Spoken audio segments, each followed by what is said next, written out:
got quite a large number here, and it's good to see everybody. Happy Mother's Day to everybody. JW was talking about his memory pills. Eddie Kraft calls them his brain pills. A little bit funnier, but he always will show up every once in a while over at his house, and he'll have one of his pills and be like, got my brain pills. And there's this one time, I need to tell you this too. There's this one time he accidentally took Betty's hormone medicine. Took it on a gospel meeting, and he said, I've only taken these pills 2 days, and I already feel like I hate men.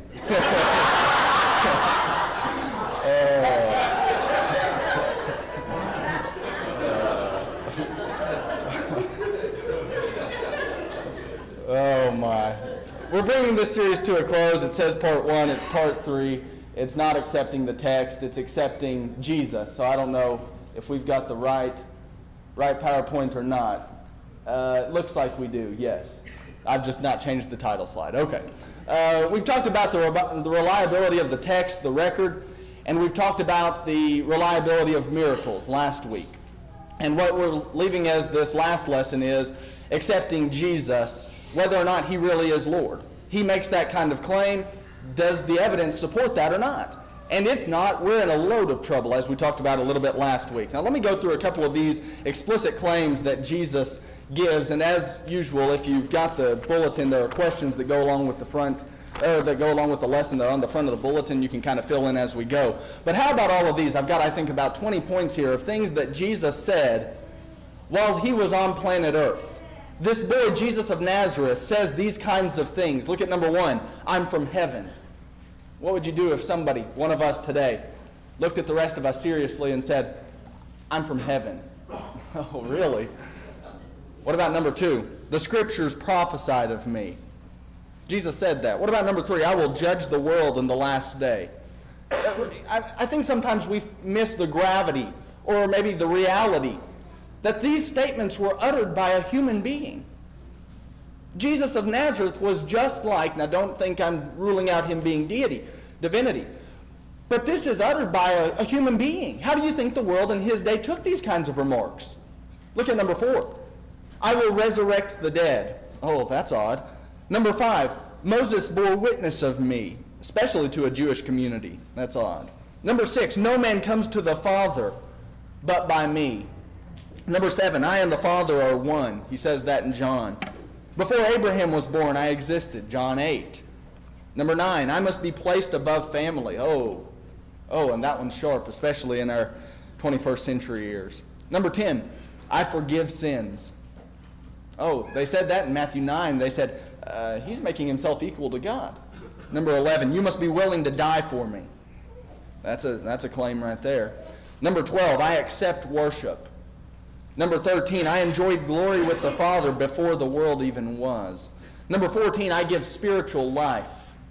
Number 15, I am a king. Number 16, I raise the dead and heal all manner of diseases. Number 17, explicitly, I am divine. Number 18, I am the one through whom you are to pray.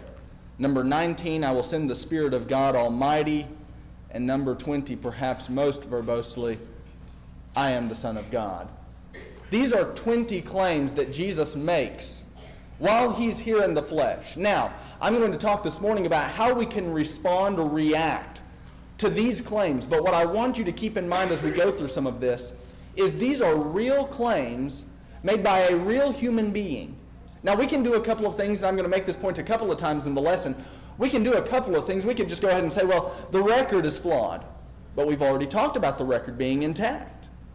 That's one of the major ways that people today are responding to the Bible. They just simply dismiss it. They have no evidence, but they just go ahead and say, well, the Bible's a flawed record. We can't really trust it. Oh, really?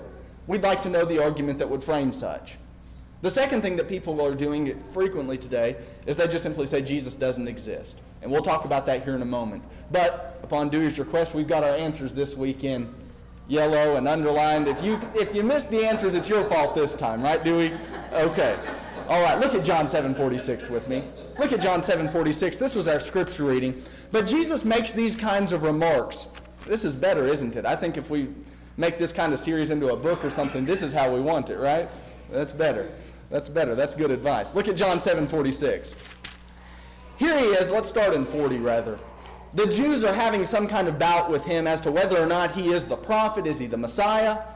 And in John 7 verse 40 it says, some of the people therefore when they heard these words were saying, this certainly is the prophet of Deuteronomy 18. Come back tonight and we'll talk about that text in our evening series. Verse 41, others were saying, this is the Christ, the Messiah. They thought the Messiah, the Christ, and the prophet were two different personages. And it says in verse 41, still others were even saying, surely the Christ is not going to come from Galilee, is he? And in verse 42, has not the Scripture said that the Christ comes from the descendants of David and from Bethlehem, the village where David was? And so it says in 43, a division occurred in the crowd because of him. And in 44 it says, some of them wanted to seize him, but no one laid hands. And in verse 45, the officers came to the chief priests and Pharisees, and they said, why did you not bring him? And then we have this in 46. Because, the officers answered, because never has a man spoken the way this man speaks. Your blanks are never has a man spoken the way this man speaks. It's not talking about the tone of his voice. It's not talking about the authority with which he spake. It's talking about the claims he's making. Folks, whether we like it or not, this person, Jesus, made some claims that you and I simply don't make. And we're talking this morning then about how we can respond to some of these claims. Okay, point number one, we've got some of these passages. I'm not going to read all of these. In Matthew 12:40, he predicts his resurrection. In 16:21, he predicts his resurrection on the third day. In John chapter 5, 17 and 18, he makes himself equal to God. He does the same kind of thing in 6:38. He does the same kind of thing in 10:38. And so consistently, Jesus is making claims that are far too strong for our world to just take. We've got to do something with them. We've got to make heads or tails of them. And that's what we're talking about this morning. C.S. Lewis was exactly right. Jesus is either liar or lunatic or Lord. And that's the kind of thing that we're going to talk about this morning. We've already examined that the record is accurate. Okay, let's talk about number two. We're going to talk about some objections here in this section.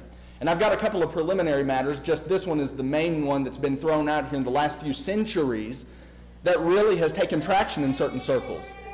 People can say, yes, but Jesus of Nazareth, we're not even sure that he existed.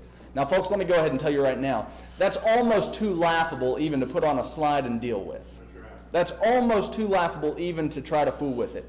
Everybody knows, even the rankest of the atheists know that Jesus of Nazareth, whether or not he was God in the flesh is not a concern at this point. Everybody knows that Jesus was a real person. How many of you would say that Julius Caesar didn't exist? How many of you would say Alexander the Great? Even if there are myths and legends surrounding his persona, how many of you would say that he didn't exist as a human being? None of us. Why would we say the same thing about Jesus? Because there's evidence. We would say the same thing about Alexander. He existed. Julius Caesar, he existed. Jesus Christ existed. Why? The evidence is insurmountable. Now, there are things around our world. This is a casual one. This is not a strong argument, but it's an argument nonetheless. Have you considered why we're in the year 2021? I know that the big wigs today are trying to reframe it to, what are they saying, BCE, before Common Era, and CE, the Common Era. Okay, whatever. Where's the dividing point? Why are we starting over? I think it's centered around Jesus, don't you?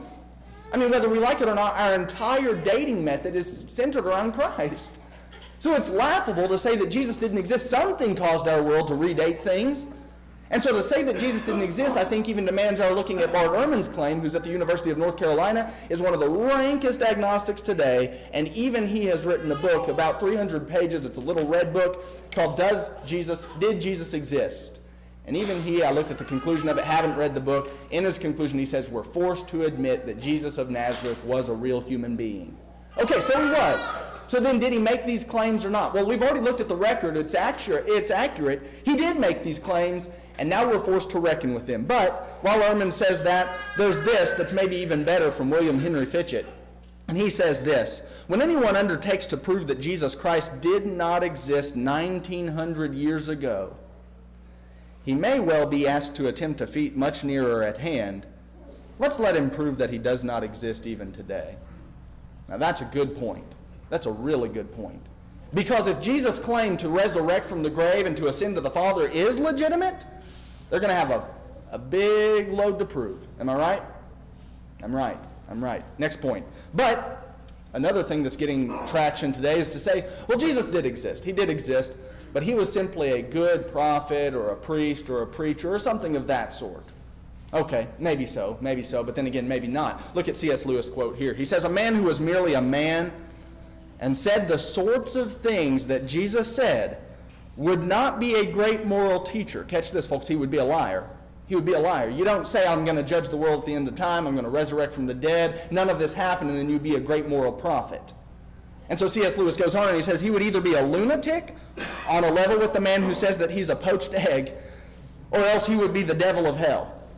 We're forced to reckon with one of those. And he says, you must make your choice. Either this man was and is the Son of God, or else a madman or something even worse. You can shut him up for a fool, you can spit at him and kill him as a demon, or you can fall at his feet and call him Lord and God.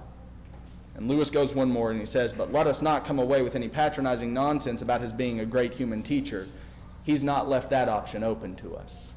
Folks, Lewis is right.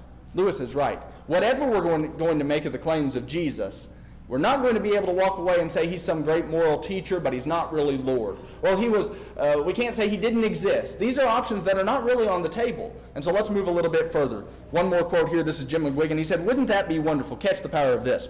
The greatest liar that ever lived. Can you think up a plot that is more well-constructed than the resurrection of Jesus, which we're saying would be alleged myth? The 12 apostles then go out and preach the same doctrine that he did rise, knowing that he didn't. Judas' betrayal is nothing more than to tell them while he's staying in the garden rather than debunking all of the miracles. The 12 apostles then go out and die, sharing the same testimony and getting nothing for it. Is that believable? Certainly not. Certainly not. And McGuigan's right. He says this, wouldn't that be wonderful? The greatest liar that ever lived, the worst con man that ever walked, becomes the founder of a religion which promotes truth and selflessness. Fat chance. Fat chance. Okay, next point. Now here are some of your answers. I'll give you time. If you don't get all of these on these next two slides, I'm going to break them down even further so you'll have some time to fill in the blanks if you're one of those that really is a stickler for that sort of thing. We could do 6 things with Jesus' claims. 6 different things we could do. Number 1, we could ignore them. I'll handle each of these in turn, but I'm just going to list them off to you right now. Number 1, you could ignore the claims of Jesus. Number 2, you could say that the record is flawed. Oh, the text is inaccurate. We don't have a legitimate record, and so maybe Jesus didn't really utter all 20 of those claims you started with, Drew. Maybe not, maybe not. We'll talk about that here in just a moment. Number 3, he was a boaster or an egoist. He had an inflated ego, and he made claims that were just a little bit beyond. Okay, number 4, say Jesus is a fraud or a liar. Well, he lied. He said he would judge heaven and earth at the last day, but he was lying. He was fraudulent. Or number 5, we could say Jesus was a lunatic, or we could say that he was insane. Or I like the 6th option, and I think you do too. We could just go ahead and simply say Jesus is exactly who he claimed to be. Jesus is Lord. Maybe that's who Jesus was. Let's deal with some of these in turn. Number 1, ignoring Jesus' claims. But that's not much of a solution, is it? If you're one of those in the audience this morning and you're saying, I've never really been that big of a believer. When Jesus said he was going to raise from the grave, I never really thought that that was legitimate. I never thought that was true. I thought that was more fictitious or mythological or legendary, something like that. Okay, but ignoring it, just simply ignoring it, not looking at the data and not making a fair assessment of it is not really an answer at all. If you're one of those who doubts and we just walk away and just say, oh, let's not even fool with it, that doesn't give us any real substance. It doesn't help us with faith. It doesn't help us with real important matters in life, does it? No, it doesn't. So ignoring is just simply not a solution. We've got to do something else with Jesus' claims. If somebody claims to be the President of the United States, we don't just go ahead and take that and just say, oh, we're just going to ignore it. We're going to make something of the claim. You either are or you're not. You say that you're a CEO of a major corporation. You make something of the claim. It either is or it isn't, but you don't just ignore it and say, it doesn't bother to me, and then you let the man control you at the job. You don't do this kind of thing. And we wouldn't do that with Jesus either in our personal lives. We wouldn't let him claim lordship and then just simply ignore the claim and say, well, we're not going to bother with it one way or another. No, if he is Lord, then there's something there's severe gravity about the situation. Number 2, look at this. We could say the record of the text is flawed. At this point, I don't have time to rehash everything. This is where I'm going to send you back to lesson 1. If you haven't believed that the text Yet, if you haven't believed that the text, as the record stands, is intact and accurate, that it recorded statements that were actually made by Jesus, you need to read the texts for yourself and also go back and listen to lesson number 1, why it is accurate. The point I'm making is that at this point, we're not saying whether or not Jesus was right in saying all of these things. Maybe Jesus didn't really raise from the grave. Maybe Jesus didn't really make the claim, or maybe he did really make the claim, I will judge the world in the last day, but he hasn't done it yet. All of these claims that he makes, we're not saying whether or not they're right. We're simply saying that the record that says that he said them is right. Thumbs up if you get what I'm saying on that point. Okay, so a fair amount of us. We're not necessarily saying whether or not the claims are true. We're just simply saying whether or not he made the claims. And I'm simply saying that the record as it stands says that yes, he certainly did make the claims. The record is intact. It's accurate. He made these claims, whether they're not right or not, we don't know yet. We're still assessing. But he made the claims. Jesus of Nazareth made the claims. Number 3, Jesus is a boaster. How many of you know boasters, egoists? You can show hands. You can show hands. Okay. Not many of us then. How do boasters boast? The fish I caught was, what, this big, Dylan? This big? Bigger? Okay. Some of us make these kinds of boasts.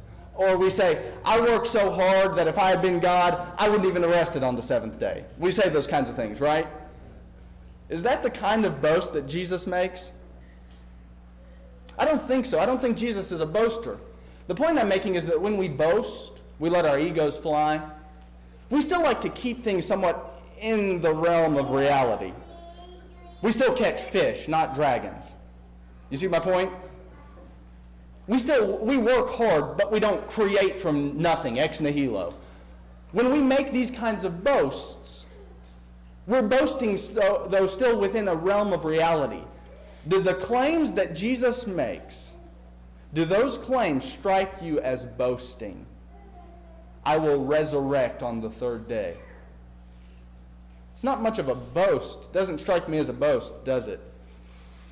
How about I'll judge the world at the last day? The texts prophesy years in advance about me. Are these boasts? I think not.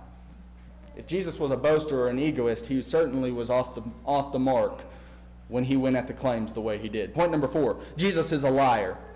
But as pointed out, this would be very odd, wouldn't it? McGuigan and Lewis are exactly right. The best liar produces a world-changing religion of truth and selflessness? I don't think so, and I don't think you think so either. And then what did George Hill say last week? We read about George Hill last week. We read a very lengthy quote. And in it he concludes, the last point he's making, a point he's really hammering home, is even if we could say that there were 12 apostles and they shared the same testimony and they all died for it, all of that may be somewhat believable. I don't think so, not without the claims they're making being true, not being motivated by the resurrection. If they're motivated by the resurrection, that makes sense, but I don't think it's true anyway. Here's the point I'm making. It makes sense maybe for all of that to be the case, but what really wouldn't make sense is that they die for what they know to be a lie and get nothing out of it. Do you ever see any of the apostles making some big financial gain? No, it's actually inverted in the text. They actually give money to people. You ever see the apostles having big homes in the text? Not the apostles. Now, several of the early saints did. They did have big homes. But not the apostles. The apostles were about something else. They were out doing something else. They were talking about the resurrection of Jesus. So what wouldn't make sense is the best religion of truth and selflessness being brought into the world by liars who died for it, having gained absolutely nothing. That makes no sense at all. Next point, number 5, Jesus is a lunatic. But let's go with this for just a moment.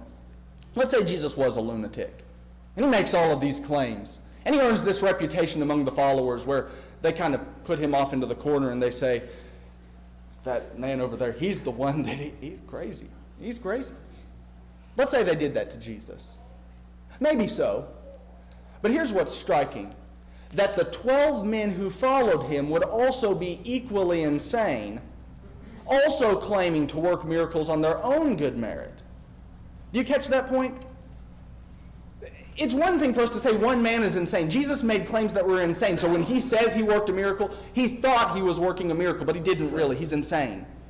That'd be one thing. But he's not the writer of the New Testament. You've got 8 other texts, and multiple of these characters who are writing these texts are also working miracles. Are they all insane and sharing in the same insane testimony now? No, certainly not. This leaves us with one option. Jesus is Lord. And you know, friends, that would actually explain all of the historical peculiarities or difficulties.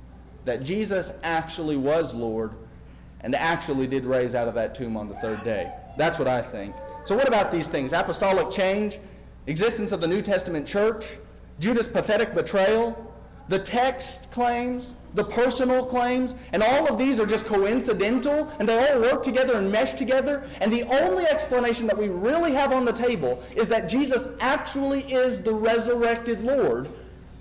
And we say, but we can't really know how to explain all of this. That's what the historians right now are saying. Let's talk about the resurrection for just a moment. I'm not going to belabor this point. There was a 2-part sermon series we did, I guess it was about this time maybe last year. I didn't check the date on the sermon. But it was about a year ago. We talked about the resurrection. And it was 2 parts, and we went through each of these claims that are objections that Jesus really didn't come out of the tomb, so the scholars say. And we looked at each of these individually. I'm not going to do that, but I want you to have these before you again. I want you to look at these 8 points, and then I'm going to make one argument that ought to seal the deal on all 8 of them. Number 1, we could say Jesus never died. He never died. They put him in the tomb maybe, but he wasn't dead. He wasn't dead when he went in, and so he certainly wasn't dead when he came out. He wasn't alive when he came out in a resurrected form. He never died. Number 2, we could say Jesus never was buried. That's a big one right now. I don't know if you've read any of these characters, but that's a big one on the table right now. People say, well, Jesus was never buried. They just threw the body in a pit. Okay. Number 3, Jesus was in the wrong tomb. Joseph of Arimathea was mistaken. He was confused. Jesus was in some other place. He was dead. He was in a tomb, but he wasn't in the one. So when they went into Joseph's tomb, naturally there was no body. Maybe that's right. Number 4, Jesus exited the tomb by a secret passage in the back. 5, Jesus' body was stolen. If the Jews had the body, they would have brought it forth, folks. If the apostles had the body, they wouldn't have been teaching the lie and out on the front lines dying for it. No, certainly not a stolen body. Number 6, Jesus' resurrection was either myth or legend, or it was a hallucination of the apostolic figures or the writers. So the New Testament writes all of this mythologically or legendary, but it's not accurate. It's not really accurate. It's not really true. Okay, maybe. Number 7, Jesus' resurrection, whether it did or didn't happen, it can't be known. We can just take the agnostic approach and say, well, we can't really know anything at all. Odd, even as we looked last week, George Ladd even said he knew that Jesus Christ was dead. He knew that Jesus Christ was buried. But he said history can't prove to us whether or not he resurrected. Okay, number 8, Jesus' resurrection is improbable. I belabored the point enough. Let me do it one more time. What is improbable is 12 men sharing the same testimony, dying for it, receiving nothing. Maybe Jesus did resurrect. Now here's the one question. Here's the question we've raised in all 3 lessons. The question that needs to be raised still on all 8 of these suggestions. Did Jesus really resurrect? Did the evidence come from in or out of the New Testament? You can't appeal to the New Testament and try to find discrepancies or errors and saying, well, Jesus didn't really resurrect, let me show it to you in the New Testament. The New Testament is the document claiming that he did. So you can't go to the New Testament, as all of the scholars right now in the biblical studies are doing. The biblical field right now is overrun. I know you're not probably in touch with all of the Bible scholars at, like, let's say Milligan or let's say Princeton Theological, but I'm telling you folks, if you send your children to these Christian universities, there is one, as far as I know of, maybe 1.5, I know that's odd, but maybe 1.5 in the churches of Christ who even come close to saying what I'm saying right now. That is sad. The Bible professors right now are teaching you that the New Testament is fraudulent. Do you catch what they're doing to our society and to our children? They are telling our children that Christianity is a myth. They're not coming out and saying it that way, but they're saying certainly that Jesus didn't resurrect from the dead, or if he did, it's the only miracle. That doesn't come close to doing justice to the Christianity we read of in our Bibles, folks. It doesn't come close. And when we send our children off to university, even in a secular field, well, he's not going for Bible, he's going for medical. Great. You know what you're going to take in first year? You're going to end up taking either a philosophy or a world religions or some kind of class in that kind of arena.